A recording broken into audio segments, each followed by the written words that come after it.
John, I appreciate your giving me the privilege of making this introduction today, and I want everybody to know I have bought the book. Not only that, but I have learned that this is an exceptional book, and I recommend that everybody in the audience do likewise. You'll have that opportunity at the end of the meeting. I had not known Billy Webster until today, but I've enjoyed visiting with him during lunch and a little bit before. But I've done some research, and I want to give you the background of our speaker today. William Webster IV, Billy Webster, has had outstanding careers actually in business as well as government. He and now is starting on a new career as an author, which we are very much aware of. The name of the book is Rocket's Red Glare. Billy has earned impressive reputations as, number one, an entrepreneur, number two, a civic leader, and a philanthropist. In government, he has served in the past, from 1994 through 1996, he was in the Clinton administration as assistant to the president, director of scheduling and advance. And I'm sure you'll hear more about those days and those assignments when he comes to the podium to speak. In business, he has likewise been impressive. Billy was a founding board member of LKQ, which is a vehicle parts and accessory distribution business of great magnitude, now in the range of $14 billion in revenues. In the past, he was founder and CEO of Advance America, Cash Advance Centers Incorporated, a $750 million revenue company.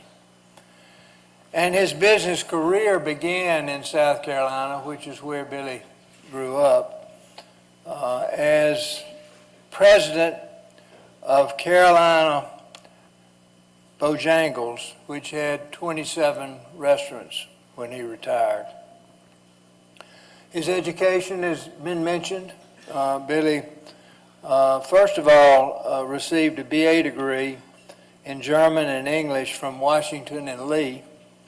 Later, a law degree from the University of Virginia, and then was awarded a Fulbright scholarship in 1979 to the University of Regensburg in Germany, where he attended for 2 years successfully. If you need any more evidence of his energy, determination, and competitiveness, I'll tell you this. He has run over 120 marathons and ultra marathons. Pretty intimidating, daunting, but congratulations on that. Billy and his wife, Teresa, have 4 children. They live in Greenville, South Carolina, which is where Billy grew up.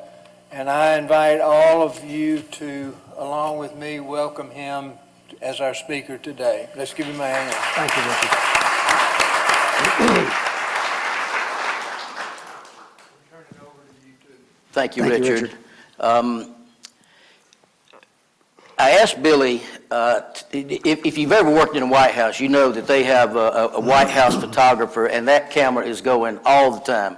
And I said, Billy, you know, to help introduce you and kick things off, why don't you send me some photos? So we've got 4 of them. I'm going to give you the first 2, and he may jump in and help explain who's in the picture. We'll see him there, Billy. They'll see him on this big screen. Can we have the first picture? All right, there you see President Clinton on the right behind the Resolute desk. To his right is Billy Webster.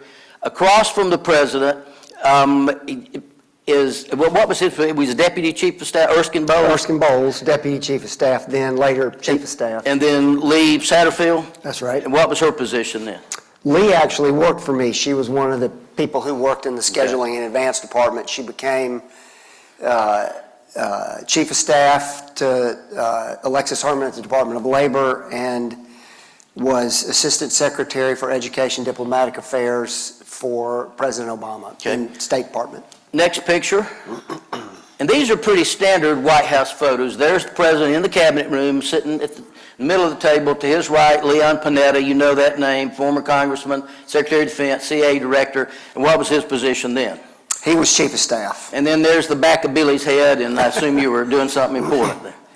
Well, Clinton, obviously, by his posture, didn't think it was very important, but I sure did. All right, now the next two pictures I got to do a preface to. For those of you who weren't here the first time I presided, I announced that we're going to have themes for each of our Tuesdays, and I like alliteration, so this is the fourth Tuesday. So this is Fourth Tuesday Fun Day. So we got to do something fun. So the next two pictures fit into that category. Let's see the jogging picture. Y'all heard Richard say that Billy's not a jogger. Billy is a runner, a serious runner. My only question would be 120 marathons. Why? And you all know that President Clinton jogged. So I said, Billy, send me a jogging picture. And if you look at Billy's legs, they're muscular, they're tan. You look at the president's legs, I haven't seen legs that white since I got lost in the kitchen table section at IKEA. But that's one of our fun pictures. Now let's see the other fun picture. There's Bill Clinton doing what he does well, waving to the crowd. And on the right side of the picture, you see the Easter Bunny. Anybody want to venture a guess who was the Easter Bunny? Billy Webster. So, Honora, I want the archives of this club to record that after more than 100 years, it took my administration to procure as a speaker to the largest Kiwanis club in the world, the official White House Easter Bunny. All right, that's enough for Fourth Tuesday Fun Day. All right, Billy, let's get to it. You worked in the White House. What was your role? So as it says up there, the Assistant to the President and Director of Scheduling in Advance, a brief note about it's very confusing White House hierarchy. Obviously, the President and the Vice President sit at the top, and underneath them, the Chief of Staff and the National Security Advisor are what are called the most senior staff in the White House. The titles below those are, there are 13 assistants to the President: Domestic Policy Advisor, Intergovernmental Affairs, Scheduling in Advance, White House Liaison. You know, there's sort of 13 at that level. Underneath those are Deputy Assistants to the President and then Special Assistants to the President. So my job was the President's daily, weekly, monthly schedule and all of the events both inside and outside the White House. All right, I want to talk about scheduling and advance. Let's do scheduling first. Right. You literally headed up the team that decided how the most powerful man in the free world spent his time and with whom he spent it. That's a pretty heady experience. What's the process of scheduling? I assume the president could veto your recommendations. Who was on the team? Tell us about presidential scheduling. So the president, and remember Bill Clinton was probably the last president before the advent of the use of email in the White House. So almost everything that we responded to came in either in letter form or a telephone call. We got around 10 to 20,000 requests for the president's time each week. And of those, you know, there are a whole bunch that are just, you know, he's not going to go to Junior's Little League game in Poughkeepsie.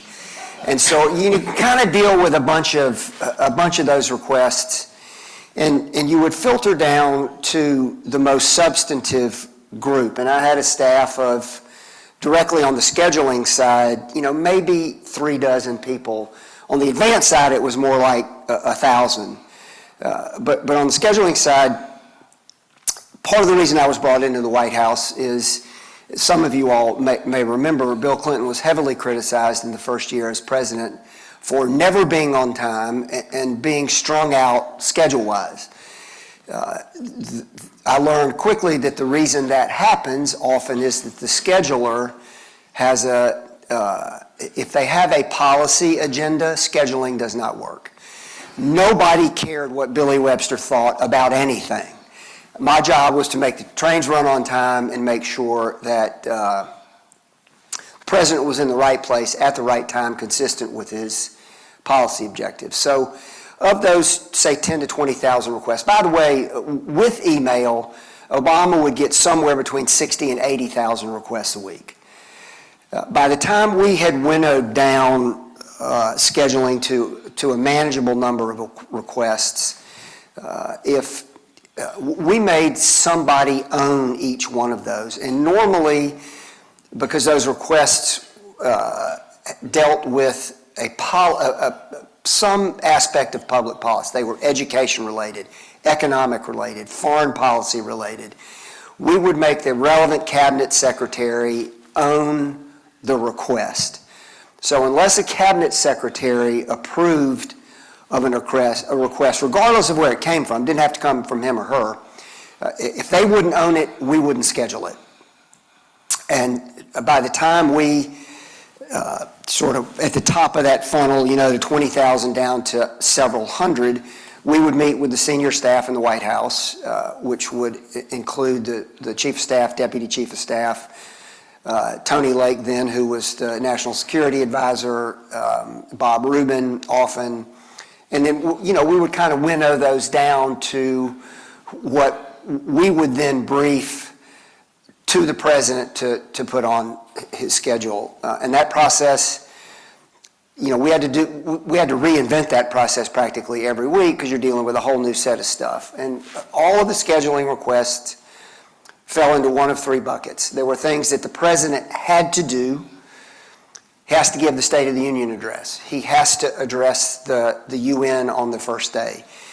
He is always going to do 2 or 3 or 4 commencement addresses. So things he has to do, things he wants to do at the other end, and those were often because Bill Clinton was, if nothing else, one of the most brilliant minds I've ever been around. He had a very good sense that what he wanted to do were things that, now the middle bucket, things that he should do.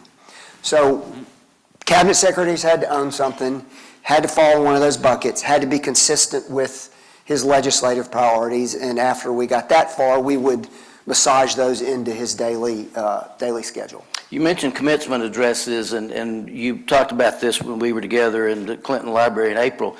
We all know presidents give commencement addresses. May and June, we see the clips on the news.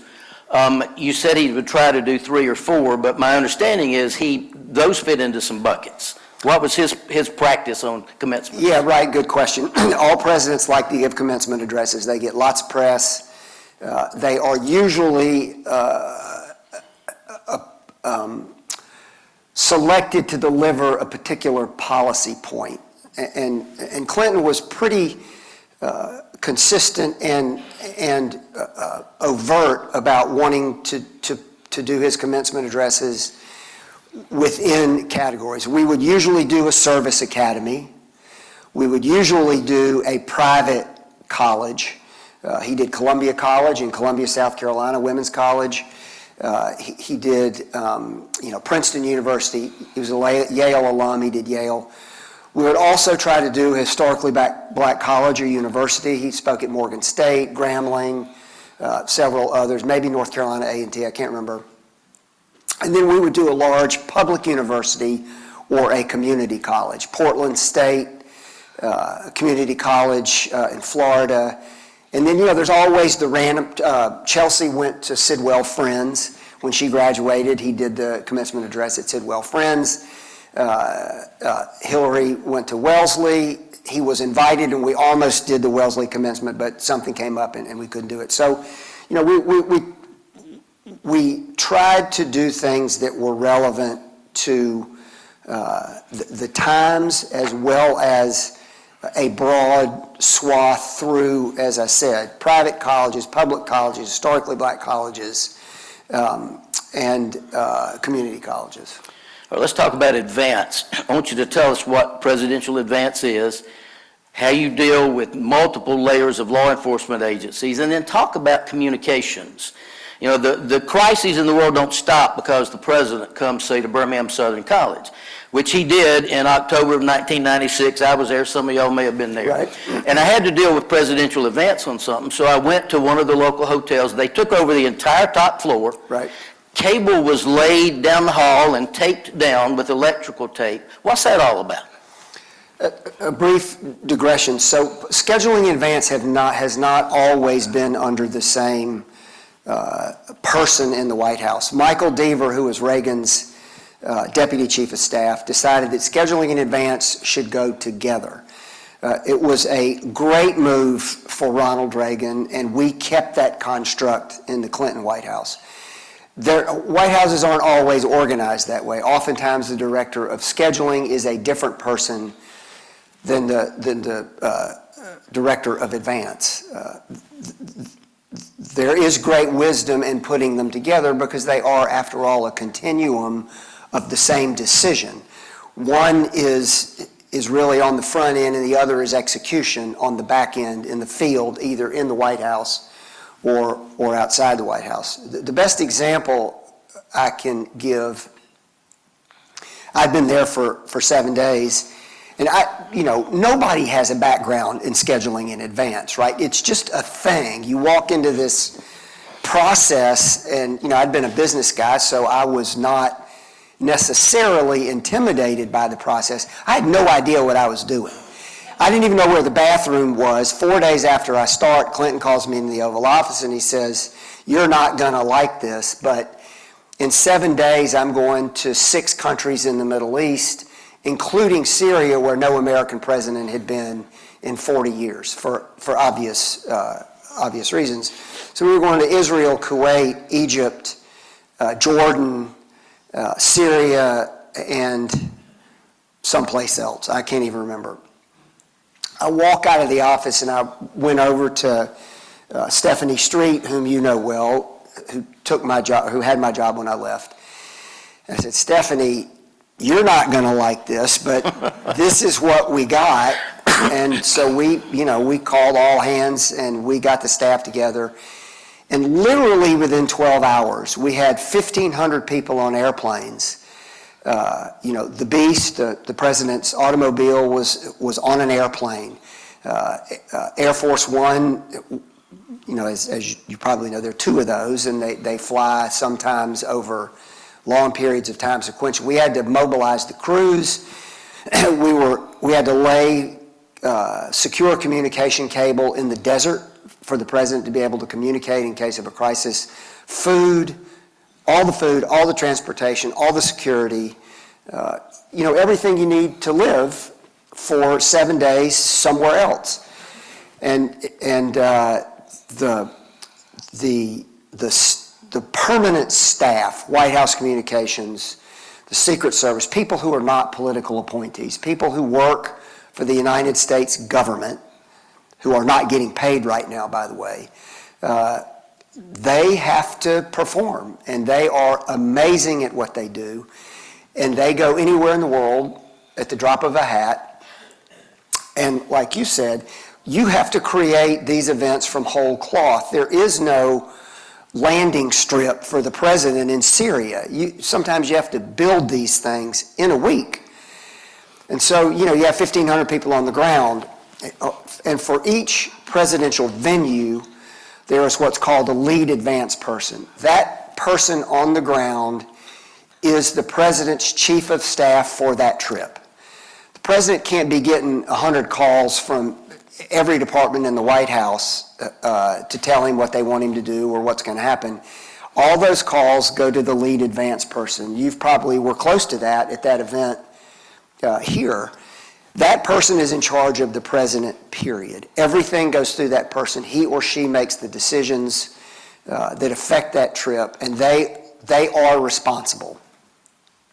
The only group that doesn't report to them directly, but that they have a co-equal liaison with, is the United States Secret Service.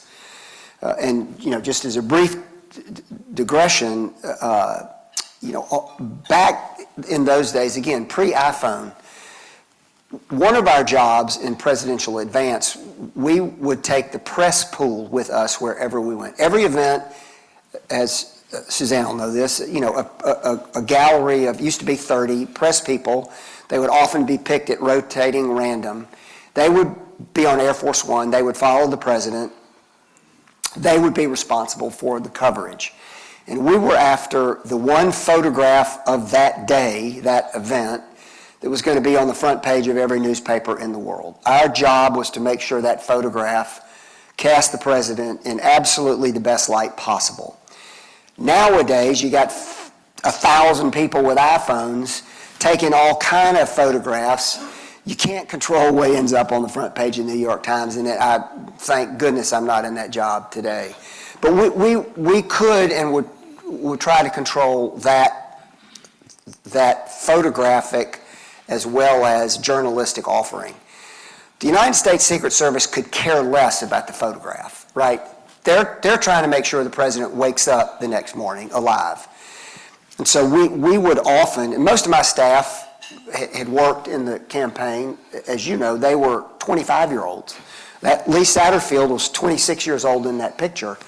Her husband, by the way, who also worked for me, ended up as the CEO of Politico. Extraordinary people all. But we would often butt heads with the service because we had an idea of what these events should look like, and that was not always their idea. So, and you got 25-year-olds that think they know everything in the world, and then you have 45-year-olds protecting the president who do know everything in the world. So I finally figured out the best way to fix this is I took all of my staff to the Secret Service training ground in Maryland, and we spent a whole day watching them blow up stuff. Urban warfare, blowing up the presidential motorcade, trying to shoot down Air Force One. They showed us everything that they worry about.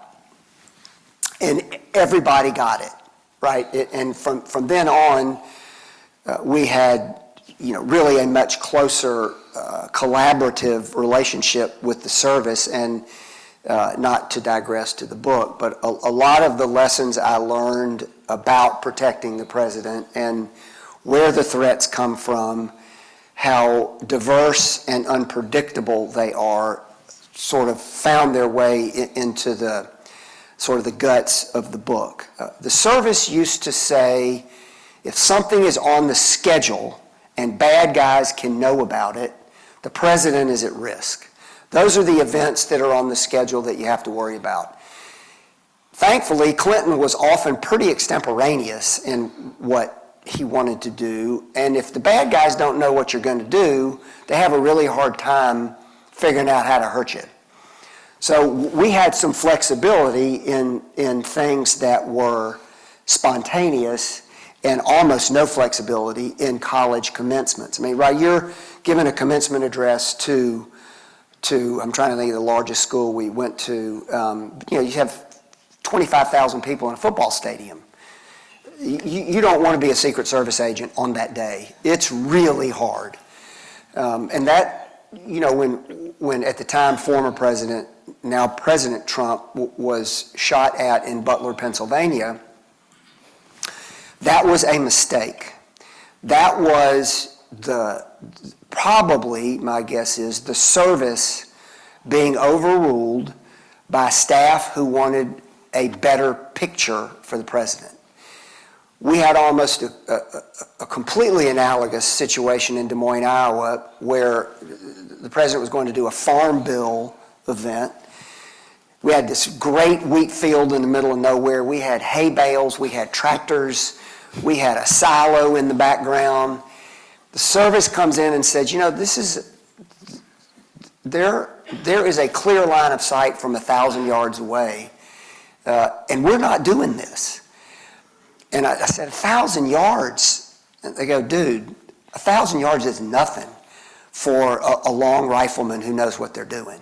I said, okay, so they bring in 10, 18-wheelers and block everything that we had just set up.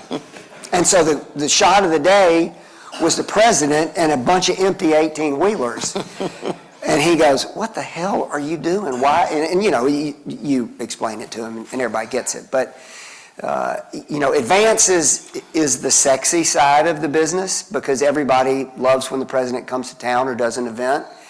And scheduling is a very non-sexy for, as we used to say, for every 10,000 requests for the president's time, you have 9,985 no's and 15 yeses. So we were pretty unpopular on the scheduling side, pretty popular on the advance side. All right, Billy, I want to get to the book, but I got to ask you two questions. One, anybody who's ever worked in a White House has some great stories. Tell us one or two of your favorites. Well, the Easter Bunny's kind of one of them. To connect up, so it's really hot that day, and the people that were going to be the Easter Bunny were not the most physically fit people in the White House. So Hillary calls and says, you're the only guy in the White House that can go out 90 degrees and be the Easter Bunny for 5 hours. And I said, well, that's cool. I'll be the Easter Bunny. I can tell my children about that. I thought they would think it's cool. They're grown now. They don't. And the bad thing about being the Easter Bunny is you can't talk. You scare little kids if you talk. So you're running around during the Easter egg roll, which I don't know if your grandchildren ever went to. The White House Easter egg roll is a big deal. It's a lot of fun. And so we're Flopsy and Mopsy. I was Flopsy. And, we're running around trying to make all these kids happy in 90-degree sweltering heat. First of all, they're not happy. And second of all, they want the Easter Bunny to say something nice, and we can't talk to them. So all these little kids are screaming bloody murder at their moms because the Easter Bunny won't help them or talk to them. So that was a story. Other story, which is not, it's a good story, but it wasn't so good on me. When Al Gore and Bill Clinton were campaigning, they were both young and robust and good friends, and they had this agreement that was forged during the campaign that Al Gore would have breakfast every Wednesday with the president, no matter what. If the world was falling apart, they were having breakfast at 7 o'clock. And it was one of these sacrosanct, immutable, non-negotiables that we all knew.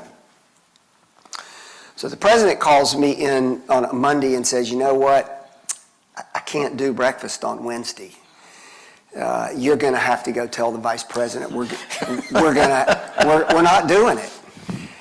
He said, we'll have a late lunch. I can't even remember what it was that got in the way, and obviously I was terrified. So I go down. The vice president's office is in the West Wing. I go through his chief of staff, Jack Quinn, whom you know, John, and vice president says, comes in very kind. I liked Al Gore. He was a smart guy, fun to be around, kind of. He says, sit down, Billy, we have something to discuss. I knew what was coming. And he goes, who do you think you are? You work for me. You cannot tell me I can't have breakfast with the president. And just went on and on and on. And I'm sliding, down under the table, trying to become invisible, and he just wouldn't stop. Finally, he did. I said, yes, sir, Mr. Vice President. I go back to the Oval Office. I walk in. Clinton is laughing his tail off. He goes, how'd it go? And I said, it didn't go so good, Mr. President. And he goes, well, okay, I'll have breakfast. And I said, geez, couldn't you have... if it was that flexible, why did we go through this? That was sort of the playful side of Bill Clinton, but I will never forget being yelled at by the vice president, as if I was a nobody, which I kind of was, but. Which gets me to my next question. I would be remiss if I didn't ask. Lots been written about Bill Clinton, lots been said about Bill Clinton. We've both known him a long time. Tell us about the Bill Clinton that you worked for and know. Well, whether you like Bill Clinton or you don't, there's a couple things have to be said. First of all, like most people, he has his foibles, and he made a terrible mistake giving in to those and lying about it. But he won by a bigger majority after having done that than he did the first go-around. Ross Perot elected Bill Clinton president, right, as a third-party candidate. But Clinton, all of us who worked for him were deeply disappointed and just let down by the result, by the swirl around Monica Lewinsky and that whole thing. Having said that and putting that aside, I mean, that has to be said, right? If you don't admit what your principal does wrong, you can't protect them from it. And by the way, I had a list of people that I couldn't let in the White House. I mean, this was not just an isolated thing. But your job is to protect the president from his weaknesses and play to his strengths. Fine. Bill Clinton was without question the smartest man I've ever been around. Only intellect anywhere close in the White House was Bob Rubin. The president's supposed to produce his budget his budget, the first week of February every year. And so all the cabinet secretaries, all the staff, they all do their bits, and they give a draft to the president and the cabinet, and then there's a meeting and they discuss the spending and the priorities and all that. Bill Clinton would read the entire 14,000-page budget in a weekend. And he would know, when you'd get into a policy debate in that room, he was the only person other than Bob Rubin who knew everything in that document. If you want to know why the last two balanced budgets were Bill Clinton's, that's why. He knew what was in that document, and he knew what was expendable and what was a priority that you couldn't give up. And, I don't care who it is, whether it's Trump or Obama, nobody's had that kind of command of the facts since. All right, let's talk about this book, folks. I'm not on Billy's payroll. He hadn't paid me to say that Rocket's Red Glare is a terrific book. I've read it. It is suspenseful. It is a page-turner. Murders in the national parks and other things that you could imagine from what you've just heard. So you alluded to it. How did your experience at the White House inform the narrative of this book? A bit of an indirect answer. There were two events in my life that gave rise to this book. One is small and personal in the interest of time. I won't go into that unless I have a minute left, and I might. The bigger event, and that first event would resonate with nobody in this room but me, probably. The bigger event will resonate with everybody. Each of you will remember where you were on September 11th, 2001. I landed in Washington, D.C. at 9:01 from Charlotte. In those days, again, there were no cell phones, there was no immediacy of communication. We did not know when we landed that 17 minutes before a plane had hit the North Tower of the World Trade Centers, nor did we know at about the precise time that we landed, a plane had hit the South Tower of the World Trade Centers. We all deplaned not knowing any of those things. I got in a cab to go see some of my Clinton buddies in Georgetown. I was at Reagan National Airport, wasn't called Reagan National at that point. And the drive from the airport to Memorial Bridge to get into Georgetown is along the Potomac. It's Old Richmond Highway. It runs south. The Pentagon is the dominant structure on that drive to your left. I'd lived in Washington for 6 years, and every day I ran along the Potomac, and I used to watch the landing pattern of the airplanes. It's like a metronome. It's every 27 seconds they'd fly down the Potomac, make a U-turn at Great Falls, fly back up the Potomac and land. And I was watching those planes, and out of the front left of a cab, I saw an aircraft in the distance, and I only looked at it because it just wasn't supposed to be there. There always was low-level traffic over the Potomac, over the Pentagon, helicopters and small aircraft that were shuttling people in the military, intelligence people from CIA to the Defense Department, White House to Defense, whatever. It wasn't that. This was different. And when I turned back to look at it, that plane, which ended up being American Airlines Flight 77 banked hard toward me and down and hit the Pentagon and killed almost 200 people. That's not something that you unsee ever. I still have nightmares about it. Although I have to say at the time, I still didn't know what was going on. I mean, nothing made any sense. I hadn't seen the television about the World Trade Center stuff. That was sort of the isolated event. Of course, until I got into D.C. and there are F-15s flying up and down Pennsylvania Avenue, and the city closes right behind me. So I was stuck in Washington for 4 or 5 days. The relevance to the book is you saw Leon Panetta, who went on to be a CIA chief after being chief of staff, was CIA chief when we found and killed Osama bin Laden. We knew, that is to say, America knew, the United States government knew, it was classified at the time, that there was a second round of attacks that al-Qaeda had planned against the United States. We knew that it was to be equally as damaging to the American psyche as the first. It's hard for some of us to remember.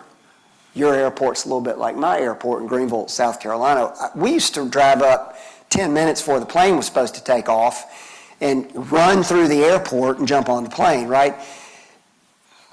September 11th fundamentally changed Americans' relationship with inside spaces, with airports, federal buildings, for a long time shopping malls. We've spent $6 trillion since September 11th hardening our target, America, against that kind of attack.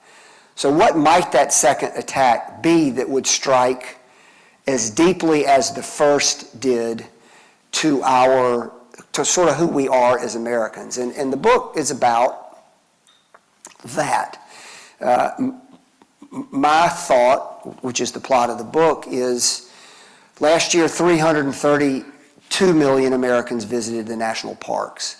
It is part of our essential being. If I asked everybody in this room, anybody in this room, to raise your hand if you had never been to a park, a national or state park, nobody would raise their hand.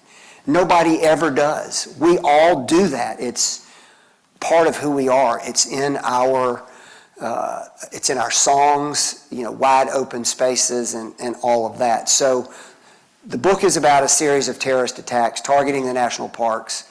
As some of you will know, the National Mall, which includes the White House, is a national park. So it gives you some idea where this plot goes. But, Glacier, Yellowstone, Zion, the Grand Canyon, Shenandoah, Great Smoky Mountains, which is the most visited national park. Those are just places we go. It's who we are. And what would happen if that was closed off to us for some reason? I got 1 minute. The first event, I'm going to do the real short version of this. When I was 21 years old, I took a NOLS course, National Outdoor Leadership School. Some of you all may have heard of it. Some of your children may have gone. It is the predominant teacher of wilderness education and survival skills in the United States. To make a very long story short, I was really lost one day there with a small group of people, and I ran into a Basque herdsman at 10,000 feet in the backcountry with a gigantic flock of sheep. I was hoping he was going to help me find my way out of there, but he did not speak a single word of English, not one. He was also the most handsome man I had ever seen in my life. He was striking in every way. Tall, muscular, weathered, high cheekbones, black hair, the most incredible sage green eyes. And to combine those two stories, the hero of my book is named Sage Mendeluz. He is that Basque herdsman who I met when I was 21 years old, and I never really stopped thinking about. The guy had such incredible power and composure, spending months and months and months on end with just sheep at 10,000 feet in the backcountry. He becomes a half Basque, half Native American, former Marine Corps sniper, and he is able to solve this series of crimes by virtue of his particular set of skills. He and his dog, Pete. He and his dog, Peek, who's an Australian Shepherd and is a cool dog. Because Sage is such a solitary figure, I had to have a co-protagonist that he could talk to. So he talks to his dog, since he doesn't really have a girlfriend in the book till the end. Billy has two dogs, Sky and Nina. Nina. I've got a lot more questions. I'm going to stop now and just see if we got time for one quick question. Anybody got one for Billy? Because if you don't, I've got some more. I'll ask one more. Billy, two related ones. One, what was the best piece of advice you got while you were writing this book? And second, if you had to do anything over about the writing, publishing, marketing of the book, what would you do? First one is easy. I'm not an author. I mean, I never thought I'd write a book. I never thought a book would be published. This manuscript was literally holding the screen door open outside my study. A woman who is a very good author near where I live said, write in a straight line. Finish the book. If you try to fix what's wrong on page 1, you'll never get to page 2. So just finish the book. You can always finish it later, and there is no perfect book. Good books are bestsellers. Great books aren't ever written. So write the book, and don't worry about what you don't like. Just finish it. So you just heard it from Billy. This is a good book. It is not a great book. It's a good book. Billy, in your honor, we always make a contribution to a charity of somebody's choice. Billy said, make it to the Greater Birmingham Humane Society. I'm on their board, so thank you. We will see that gets used.